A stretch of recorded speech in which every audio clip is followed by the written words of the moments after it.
Hello नमस्कार दोस्तों, आप सभी का मोस्ट वेलकम हमारे इस यूट्यूब चैनल स्टडी नोवेल में। दोस्तों, जैसा कि आप सभी को पता है कि अभी एक मैंने जस्ट इससे पहले एक वीडियो अपलोड किया था जिसमें यूपी टीजीटी पीजीटी के लिए एक मॉडल पेपर के रूप में जिसमें हमने 125 क्वेश्चनों को सोल्व किया था।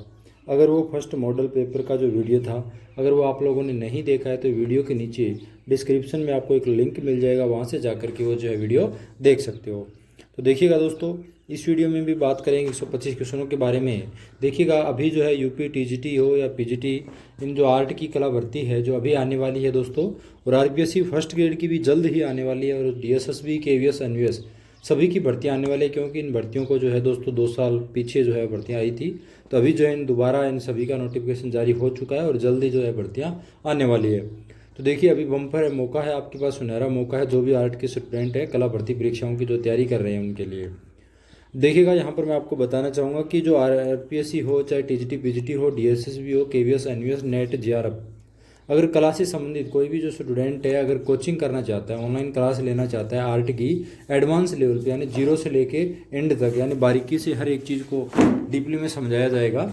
अगर कोचिंग करना चाहता है तो मंथली जो है 1,000 रुपये आप पे करके जो है कोचिंग ज्वाइन कर सकते हो। उस कोचिंग को ज्वाइन करने के लिए वीडियो के नीचे डिस्क्रिप्शन में आपको लिंक मिलेगा एक ग्रुप का, और उस ग्रुप को ज्वाइन कर लें।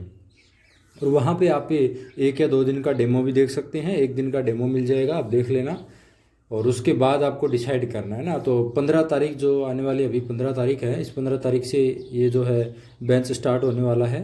और 15 से लेके जो आने वाली 1 तारीख होगी, यानी 15 दिन हो गए, हाफ डे हो गए, तो इस हाफ महीना हो गया आपका 15 दिन का। तो इसमें आपको 500 रुपये चार्ज लगेगा, बाकी हर महीने 1,000 रुपये पे करना है, और आपको पढ़ाई इन्हीं 15 दिनों के अंदर जो 500 रुपये पे करके आप देख सकते हो। अगर आगे उचित लगता है, आपको लगता है कि हाँ वाकई में दम है क्लास के अंदर, तो ही आप ज्वाइन करिएगा आगे ना। तो ये सारी रिक्वायरमेंट है। तो आप ज्वाइन करना चाहता है, जो भी इच्छुक है, तैयारी करना चाहता है, कला से जुड़ा रहना चाहता है, क्योंकि अभी बहुत सारी भर्तियाँ आने वाली है, तो इनके लिए वीडियो के नीचे डिस्क्रिप्शन में लिंक मिलेगा, ग्रुप ज्वाइन कर लीजिएगा। अब तो चलिए फटाफट से वीडियो शुरू करते हैं। पहला क्वेश्चन देखिएगा, विनय पिटक नामक बौद्ध ग्रंथ किस भाषा में लिखा गया। देखिए, विनय पिटक जो ग्रंथ है ना, ये पाली भाषा में लिखा गया। किसमें? पाली भाषा में लिखा गया है। अगला प्रश्न देखिएगा, बौद्ध पुस्तकें लिखी गई। देखिए, बौद्ध धर्म की जो पुस्तकें हैं ना, सबसे पहले कहाँ लिखी गई थी? ताड़पत्र पर लिखी गई। तो आपने पढ़ा होगा, पालशैली जो पढ़ा आपने, है ना। तो वहाँ पर जो बौद्ध पुस्तकें थी किस पर चित्रित कर दी? ताड़पत्र पे। अगला प्रश्न देखिएगा, बौद्ध पुस्तकों के चित्र किस शताब्दी के माने जाते हैं। यानी बौद्ध जो पुस्तकें हैं उनके चित्र कौन सी शताब्दी के माने जाते हैं दोस्तों? यहाँ पे जो आपका राइट आंसर है वो हो जाएगा 10वीं शताब्दी का। चलिएगा, अगला प्रश्न देखिएगा, 3 संगीतज्ञ किस कलाकार की प्रसिद्ध पेंटिंग, यानी 3 संगीतज्ञ एक पेंटिंग बनाई गई है दोस्तों, तो ये किसके द्वारा बनाई गई है?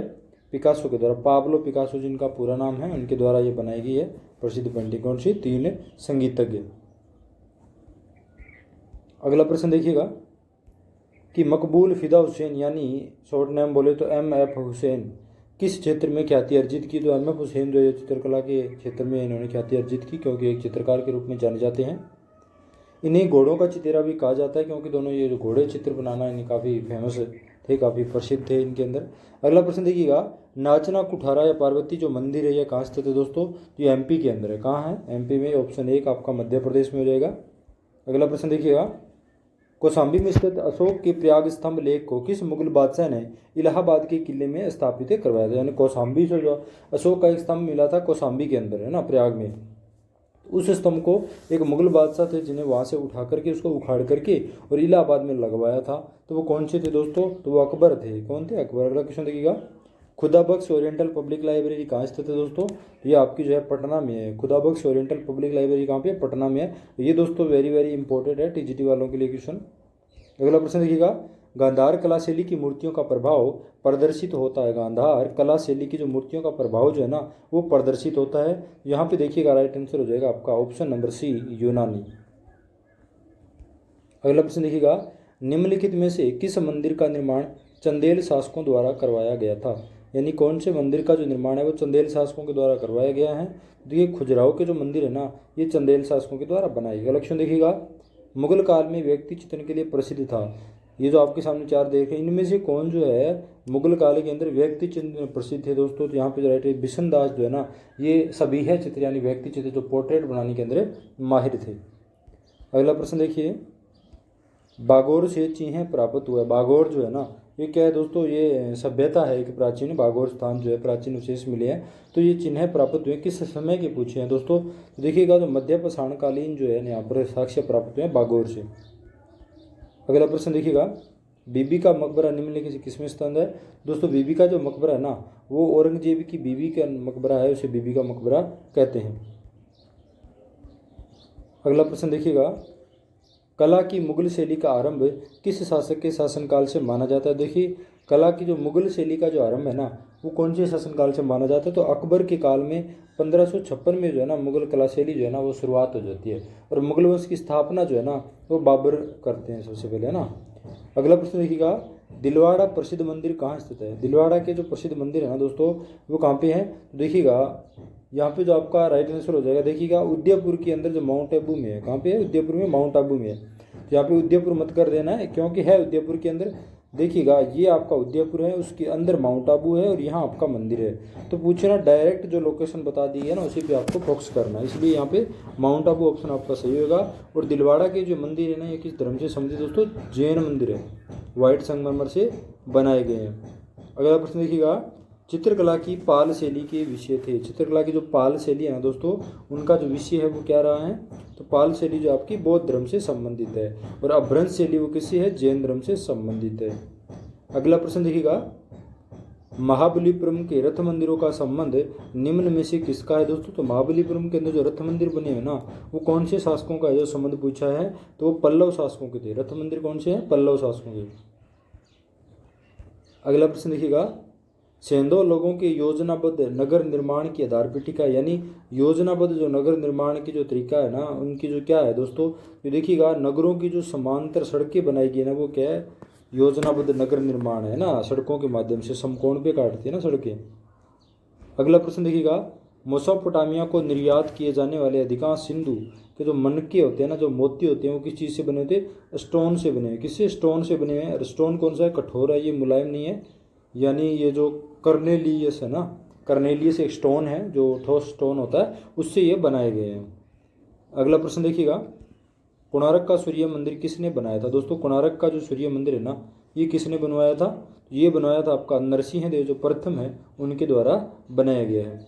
अगला प्रश्न देखिएगा, गुप्तकालीन महरौली स्तंभ किस धातु के बना। दोस्तों गुप्तकालीन यानी महरौली जो दिल्ली के अंदर है, कुतुब मीनार के पास में महरौली स्थान है, वहाँ पर ये स्तंभ बनाया गया है। तो ये लोहे से बना हुआ है, किसके द्वारा, लोहे से बना हुआ है। अगला प्रश्न देखिएगा, पल्लव शासकों ने रथ वाले मंदिर किस स्थान पर बनाए थे। रथ मंदिरों का जो निर्माण है दोस्तों, पल्लव शासकों ने बताया था अभी आपको, रथ मंदिरों का संबंध पल्लव शासकों से है।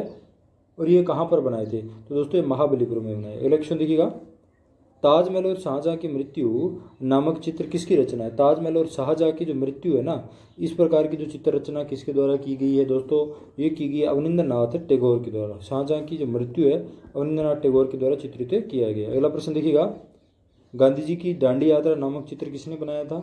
देखिए गांधी जी की जो दांडी यात्रा नामक चित्र है ना, ये नंदलाल बोस के द्वारा बनाया गया। किसके द्वारा, नंदलाल बोस के द्वारा। अगला प्रश्न देखिएगा, निम्न में से कौन हुमायूं कालीन चित्रकार था। निम्न में से जो कौन है ना हुमायूं कालीन चित्रकार था दोस्तों, यहाँ पे जो आपका राइट आंसर वो हो जाएगा अब्दुल सम्मद। कौन था, अब्दुल सम्मद, सी ऑप्शन। अगला प्रश्न देखिएगा, युधिष्ठिर की स्वर्ग यात्रा नामक चित्र किसकी रचना है। युधिष्ठिर की स्वर्ग यात्रा एक चित्र है दोस्तों, तो ये किसकी रचना है, तो यहाँ पे जो आपका राइट आंसर है वो हो जाएगा नंदलाल बोस की। अगला प्रश्न देखिएगा, भीमबेटका की गुफाएं किससे संबंधित है। भीमबेटका की गुफाएं जो है दोस्तों प्रागैतिहासिक चित्रकला से संबंध रखती है ना।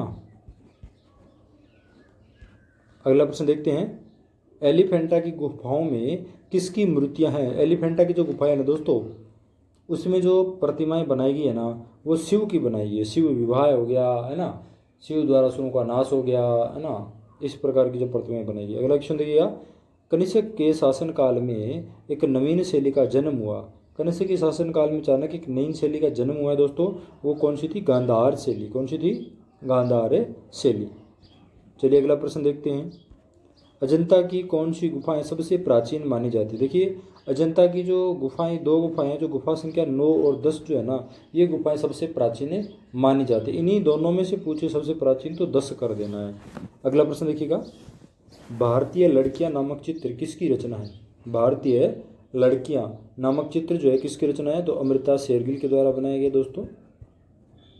अगला प्रश्न देखते हैं, मेहंदी लोक कला भारत के किस राज्य से संबंध है। मेहंदी जो लोक कला है ना, ये दोस्तों राजस्थान से, राजस्थान के अंदर क्या है, मेहंदी बांटते हैं ना त्योहारों पे, ये मेहंदी लोक कला राजस्थान की है। अगला देखिएगा, खान ए तैमूरिया किस चित्रकार की रचना है।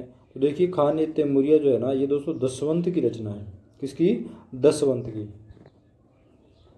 अगला प्रश्न देखते हैं, रबिया के मकबरे का निर्माण किसने करवाया था। रबिया के मकबरे का निर्माण किसने करवाया था दोस्तों। इस क्वेश्चन का जो राइट आंसर वो हो जाएगा आपका औरंगजेब ने करवाया था। किसने, औरंगजेब ने। अगला क्वेश्चन देखिएगा, निम्न में से कौन सा मंदिर नागर शैली का नहीं है।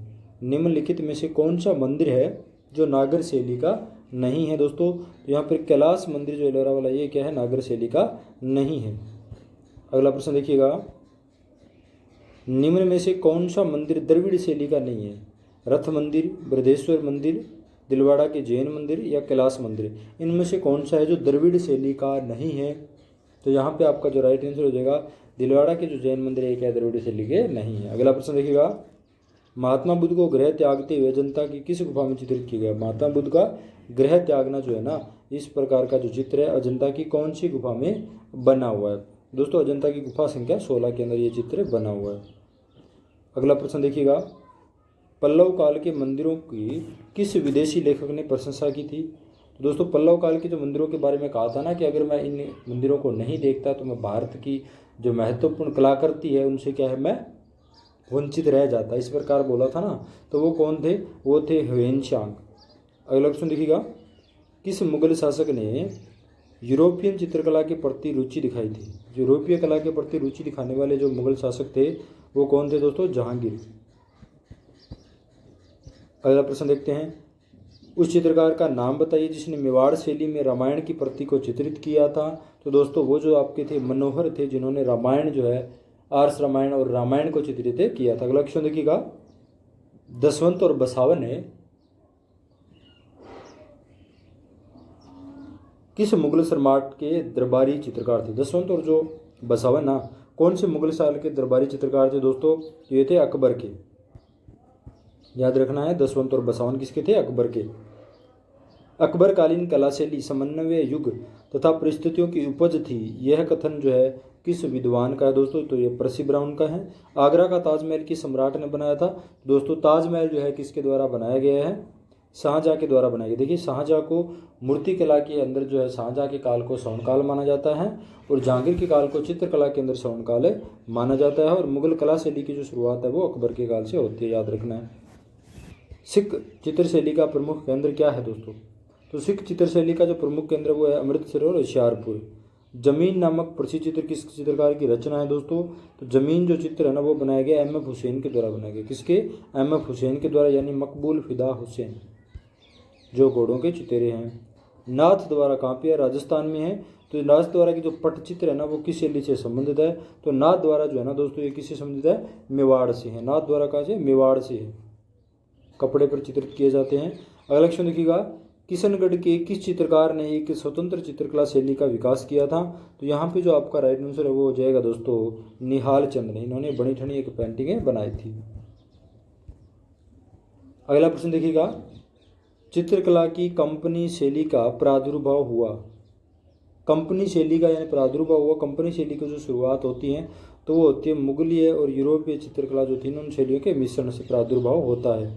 अगला प्रश्न देखिएगा, पश्चिमी भारत के निम्नलिखित में से किस स्थान से बौद्ध विहारों का विशालतम समूह है पाया गया, जिनमें 130 गुफाएं हैं। तो कौन सा हो जाएगा दोस्तों, जुन्नार।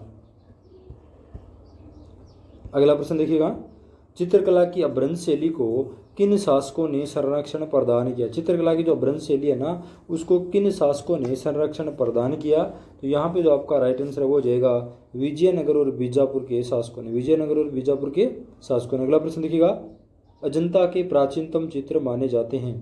अजंता के प्राचीनतम चित्र माने जाते हैं तो 2री शताब्दी ईसा पूर्व के।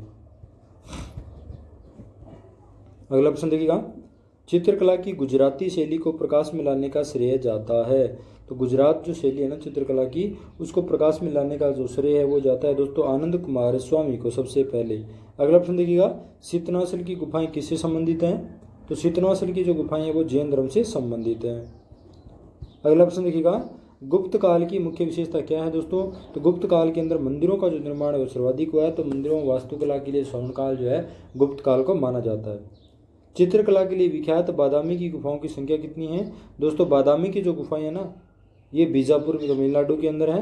और यहाँ पर जो कितनी गुफाओं की संख्या है दोस्तों, यहाँ पे तो आपका राइट आंसर हो जाएगा 4 गुफाएं हैं बादामी में। अगला प्रश्न देखिएगा, ताजमहल को किसके द्वारा अभिकल्पित किया गया है दोस्तों? तो ताजमहल को जो अभिकल्पित है वो किसके द्वारा? उस्ताद ईसा के द्वारा किया गया है। अगला क्वेश्चन देखिए, निम्नलिखित में से किस पालतू पशु की मरण मूर्तिकाएं किसी सिंधु स्थल से प्राप्त नहीं हुई है दोस्तों? देखिए गाय, भैंस, भेड़ और सूअर दे रखा है। तो यहाँ पे जो है ना आपका गाय की जो प्रतिमा है ना ये कहीं नहीं मिली है, भैंसे की मिली है, भेड़ की मिली है, सूअर की भी प्रतिमा मिली है, गाय जो है उसकी नहीं मिली है जानकारी। अगला प्रश्न देखिए, चित्रकला की पाल शैली का विकास भारत के किस क्षेत्र में हुआ है? पाल शैली जो है ना वो भारत के दोस्तों पश्चिमी जो बंगाल है ना उस जगह पर जो है पाल शैली पनपी थी। अगला प्रश्न देखिएगा, पाल शैली का विकास कब हुआ? तो पाल शैली का जो विकास है ना वो 9वीं शताब्दी में होता है। कब? 9वीं शताब्दी में। अगला प्रश्न देखिएगा, ताम्रपाषाण यानी मालवा संस्कृति के जो अवशेष हैं वो निम्नलिखित में से कहाँ प्राप्त हुए हैं दोस्तों? यहाँ पे जो आपका राइट आंसर हो जाएगा नवदाटोली और माहेश्वर। अगला प्रश्न देखते हैं, इंडो इस्लामी कला का सबसे पहला उदाहरण कौन सा है?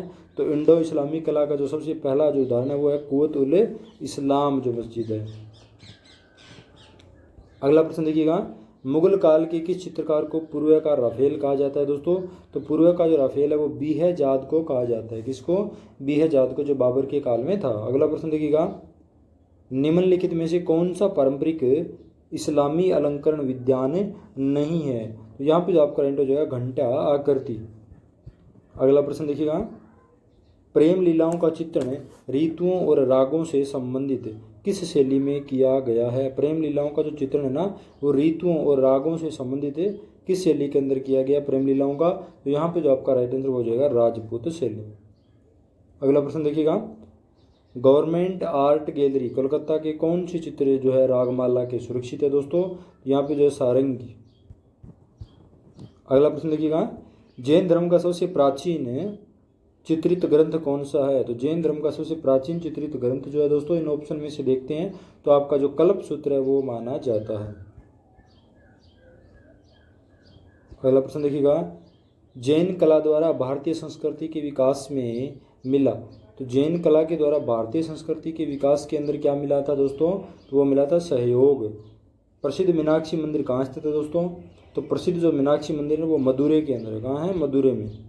अगला प्रश्न देखिएगा, मथुरा में उपलब्ध जैन कला के प्रतीक क्या है? मथुरा के अंदर जो जैन कला थी ना उसके प्रतीक के रूप में क्या मिले हैं दोस्तों?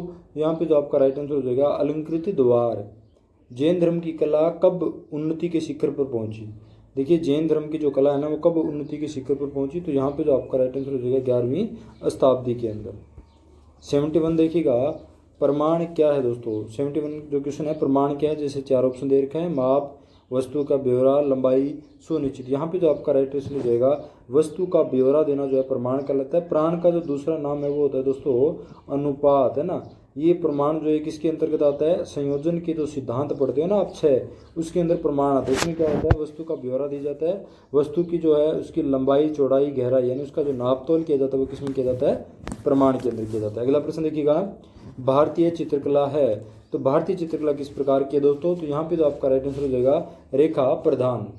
अगला प्रश्न देखिएगा, कामसूत्र में कितनी कलाएं गिनाई गई है? तो कामसूत्र के अंदर जो कलाएं दोस्तों 64 हैं। अगला प्रश्न देखिएगा, संसार के प्रथम आदि कवि कौन है? संसार के प्रथम जो आदि कवि कौन है दोस्तों? वाल्मीकि, महर्षि वाल्मीकि। अगला प्रश्न देखिएगा, भारतीय वाग्गम्य से शब्द कला का पहला प्रयोग कहाँ मिलता है दोस्तों? यहाँ पे जो आपका राइट आंसर हो जाएगा ऋग्वेद में। अगला प्रश्न देखिए, भारतीय सौंदर्य शास्त्र का मूल स्रोत क्या है दोस्तों? तो भारतीय सौंदर्य शास्त्र का जो मूल स्रोत है ना वो है धर्म व दर्शन। अगला प्रश्न देखिएगा, भरत मुनि ने कला को किन 2 वर्गों में विभाजित किया? जो भरत मुनि जो थे इन्होंने कला जो ललित कला और शिल्प कला नाम से 2 भागों में वर्गीकृत किया है। अगला प्रश्न देखिएगा कि कला के आधुनिक अर्थ में कला का जो सर्वप्रथम प्रयोग है वो किसने किया था दोस्तों, तो वो भरत मुनि ने किया था आधुनिक अर्थ में ना।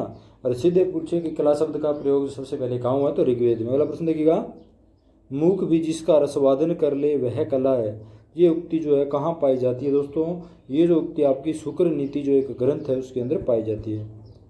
देखिए कामसूत्र के लेखक कौन है दोस्तों, तो कामसूत्र अभी आपको बताया था, कामसूत्र के अंदर 64 कलाओं का जिक्र किया गया है और ये किसकी वात्स्यायन की रचना है। अगला प्रश्न देखिएगा, चित्रसूत्र का उल्लेख कहाँ पाया जाता है, चित्रसूत्र जो है विष्णु दुर्मंत्र पुराण के अंतर्गत पाया जाता है। अगला प्रश्न देखिएगा, विष्णु दुर्मंत्र पुराण का एक भाग है दोस्तों चित्रसूत्र। अगला देखिएगा, जय मंगला किसने चित्रित किया, तो जय मंगला दोस्तों ये क्या है, यशोधर पंडित की एक टीकाकरण है। अगला प्रश्न देखिएगा, मानसोल्लास के लेखक कौन है दोस्तों, तो मानसोल्लास के जो लेखक है ना वो आपके हैं सोमेश्वर। कौन है, सोमेश्वर। अगला प्रश्न देखते हैं, सौर बौद्ध दर्शन के साहित्य में सौंदर्य शास्त्र से संबंधित ग्रंथ कौन सा है, तो यहाँ पे देखिए 84 का जो है ललित विस्तार। अगला प्रश्न देखिए, पत्थर पर जमा हुआ आंसू किसे कहा जाता है, तो ताजमहल को जो है पत्थर पर जमा हुआ आंसू कहा जाता है। अगला प्रश्न देखते हैं, प्रथम प्रिंटिंग प्रेस कहाँ बनी, देखिएगा प्रथम जो प्रिंटिंग प्रेस है ना वो कहाँ पर खोली गई, तो कलकत्ता में।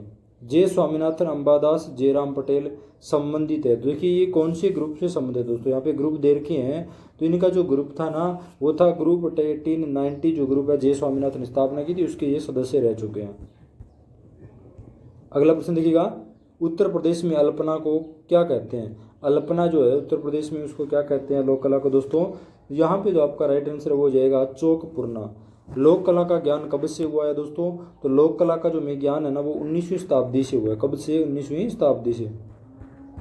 अगला प्रश्न देखते हैं, मधुबनी चित्र किस स्थान से संबंधित है, तो मधुबनी जो दोस्तों ये कहाँ की है, बिहार की है। कहाँ की है, बिहार की है। अगला प्रश्न देखिएगा, पटुआ कला किस स्थान से दोस्तों, पटुआ जो कला है ना ये बंगाल से है, पटुआ कला बंगाल से है, मधुबनी बिहार से है। किन कलाकारों द्वारा कपड़े पर बनी पेंटिंग पिछवाई के नाम से जानी जाती है, तो कपड़े वाली जो आपको बताया था राजस्थान में नाथ द्वारा जो मेवाड़ शैली के अंतर्गत आती है। बल्लू पोट्री का निर्माण केंद्र कहाँ पे है दोस्तों, बल्लू पोट्री आप सभी को पता है जयपुर पे है, जहाँ पर चीनी मिट्टी के बर्तनों पर जो ब्लू कलर से है कलाकारी की जाती है। अगला देखिएगा, मिथिला की लोक कला किस नाम से जानी जाती है, तो मिथिला की जो पेंटिंग है दोस्तों वो किस नाम से जानी जाती है, मधुबनी।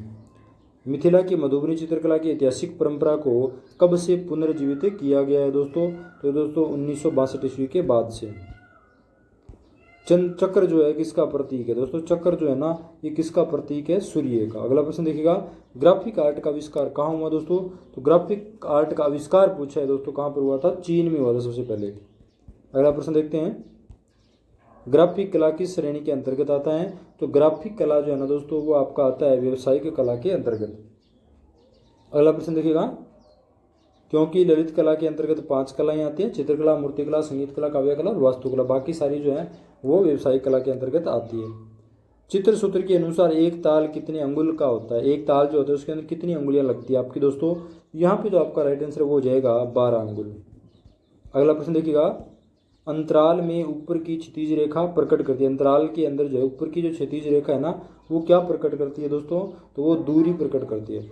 काल्पनिक चित्र क्या है दोस्तों, काल्पनिक जो चित्र है ना वो आपके होते हैं क्या होते हैं, भावनाओं पर आधारित होते हैं। अगला प्रश्न देखिएगा, कंपन युक्त रेखा का प्रभाव उत्पन्न क्या करता है, तो कंपन युक्त रेखा का जो प्रभाव है ना वो अस्थिरता प्रदान करता है। चित्र देखने के लिए क्या आवश्यक है, तो चित्र देखने के लिए हमें तत्वों का ज्ञान होना चाहिए, सिद्धांतों का ज्ञान होना चाहिए, भावों का ज्ञान होना चाहिए। तो यहाँ पे बिल्कुल सभी सारे के सारे आ जाएंगे। कौन सा शब्द स्पर्शक है, देखिए रूप है, रेखा है, पोत है, सामंजस्य।